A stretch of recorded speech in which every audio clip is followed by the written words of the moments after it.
Every installment of Black Mirror unfolds in a world unto itself. Each self-contained story presents its own slanted reality. Still, when we think of Black Mirror, we think of something unified, as if all these separate Black Mirror worlds connect into the same galaxy. As creator Charlie Brooker said at a BAFTA screening in 2016 in New York, they're all in the same psychological universe. Black Mirror has a, quote, flavor, he said. It's a box of chocolates, and they are all dark chocolates. There are stories in which we do fling you into a pit of despair and then piss on you. Because people seem to like that. On a literal level, the Black Mirror stories also have many overlapping details that suggest some or all episodes could be, to some degree, in a shared universe. The creators like to have fun with Easter eggs and callouts between episodes. Many of the Easter eggs are planted via UKN, a made-up TV news channel that dominates news coverage throughout the Black Mirror galaxy. It's not only the primary news source for Black Mirror residents and viewers who need a dose of explanation or exposition, but it's also the primary place to look for hidden references to other episodes. So in Shut Up and Dance Season 3, Episode 3, UKN reports on the divorce of the Prime Minister from the very first episode. He's the one who had to humiliate himself with the pig. In White Christmas, Season 3, Episode 7, it reports that Victoria Spillane, the child murderer from Season 2, Episode 2, has had her appeal rejected. The same shot includes a report that the MP Liam Munro from The Waldo Moment claims his Twitter got hacked. In The Waldo Moment, Season 2, Episode 3, this headline has been seen before on the UKN news ticker in Callow's episode, The National Anthem. This could be a subtle cue to imagine Waldo and the National Anthem happening simultaneously in the same world. Since they're both politically focused episodes that warn about relevant social trends, they naturally align, and it's worth noting perhaps that both are eerily close to our own political landscape. And even that he took part in a bizarre initiation ceremony for a dining club involving a pig. I genuinely thought that's too big a coincidence. That can't be a coincidence. Therefore, reality must be some kind of computer simulation designed to mess with my head. Whereas the National Anthem shows politicians at the mercy of public attention and media spin, Waldo shows the rise of a Trump-like cartoon that disrupts the status quo, at first seeming a funny phenomenon, but fast growing into a very serious display of corporate power. Oh, but he's quite handsome, isn't he? I was hoping he'd notch me off. Want to see how it panned out? I never attacked him on his look, and believe me, there's plenty of subject matter right there. White Bear, the story of vigilante justice turning into mass entertainment, also receives references throughout Black Mirror. If it's interesting, why leave forensics? The Rannoch case? And it's another one that critiques our current world's media in a close-to-home fashion. As the series goes on, UKN is a near-ubiquitous voice, appearing in almost every episode of Season 3. In Nosedive, Season 3, Episode 1, we get another update on that errant Prime Minister, who's been thrown out of the zoo again, according to his social update. Lacey also runs into fans of an HBO moon western called Sea of Tranquility, which is what the SFX guy is working on before he's called on to manufacture fake footage to save Callow from embarrassment. Noel won an Emmy for his effects work on that HBO moon western thing. Sea of Tranquility. Yeah, you won't find better. Another striking repetition is the song Anyone Who Knows What Love Is. It first features in Season 1, Episode 2, 15 Million Merits, an X Factor or American Idol-inspired dystopia, where people either have to sing themselves to fame on the show Hot Shot or spend their lives on stationary bikes harassed by the mandatory watching of ads. New from Wraith Babes. The haunting song, A Brief Moment of Humanity in the episode, shows up again in karaoke in White Christmas and is sung in Men Against Fire. I'll still be there for you. Both Hotshot and winner Abby appear again in The Waldo Moment and White Christmas. We also see some technologies that resemble each other.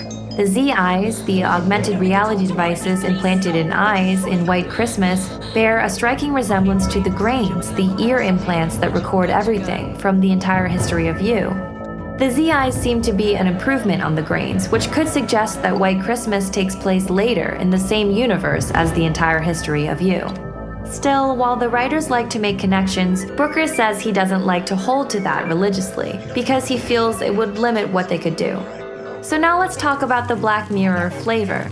If they're all set in separate universes, what is it that identifies an episode as Black Mirror, or in the Black Mirror galaxy? We're dropped into a situation that's not immediately explained. The episodes generally don't fall all over themselves to give us exposition. Who are these people? I don't know.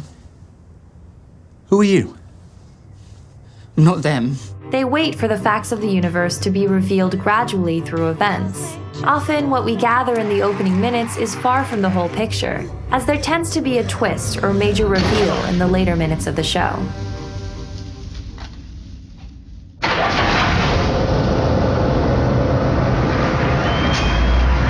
Usually the show is set in the future or an alternate world involving some advanced technology that's central to the story. These characteristics align it with sci-fi, but the setting doesn't immediately appear to be light years away from our world. They look like our world, but with a slight twist or slant that over the course of the episode grows larger. At the same time, the alternate world reflects and magnifies some real element of ours. Nosedive shows us a world in which our current climate of social media obsession escalates until all of society is engulfed in the pressure to maintain high social scores online. Door won't open. I'm on 2-4. Sorry, Chess. I'm late. I just need some stars, please.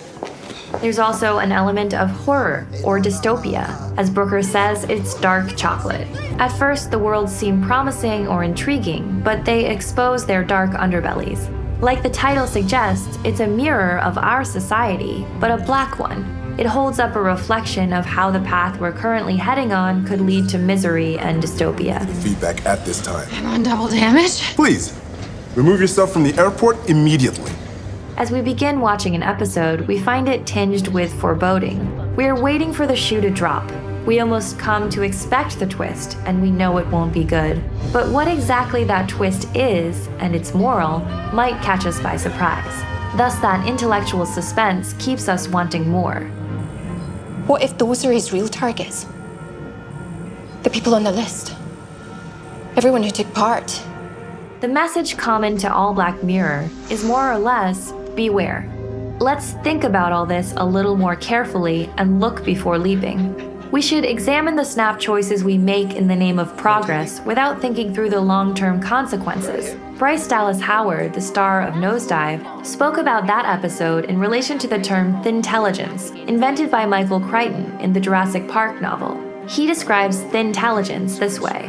They see the immediate situation. They think narrowly, and they call it being focused. They don't see the surround. They don't see the consequences. This concept applies to most Black Mirror episodes, and they're critiquing a real-life mentality that most of us are familiar with. We immediately begin using our cool new technologies, but we don't think about the lasting effects. After a time, suddenly the Black Mirror characters find themselves in transformed worlds that they don't feel they agreed to. Yet step by step, our small choices as a society bring us to these very places. Howard said she hopes people take away from Nosedive, quote, a healthy dose of fear regarding these new technologies. Black Mirror feels like a collection of cautionary tales, designed to heighten our awareness about how short steps from our current world could lead to a drastically different reality, and one that we might not like very much. Usually only lasts for, like an hour? But when they leave it going... shit. Price of progress, I suppose.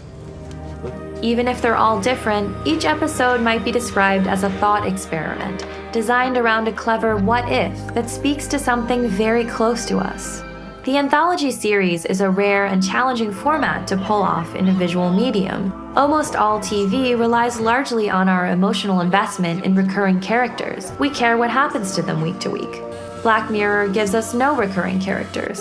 It asks the viewer to come to each episode blind. Every installment is like a mini-movie. It has a beginning, middle, and end, and a catharsis, rather than the unending plot of most television. According to Brooker, one of the pleasures of doing this kind of anthology show of standalone worlds is the power it gives to each director. Every episode's director gets to create a whole new world. Brooker compares the series to a short story collection. which, now that it's on Netflix where viewers can watch in any order, is a quote, short story collection being delivered into the magic cupboard of your house. Like with a box of chocolates, he says, You never know what you're gonna get.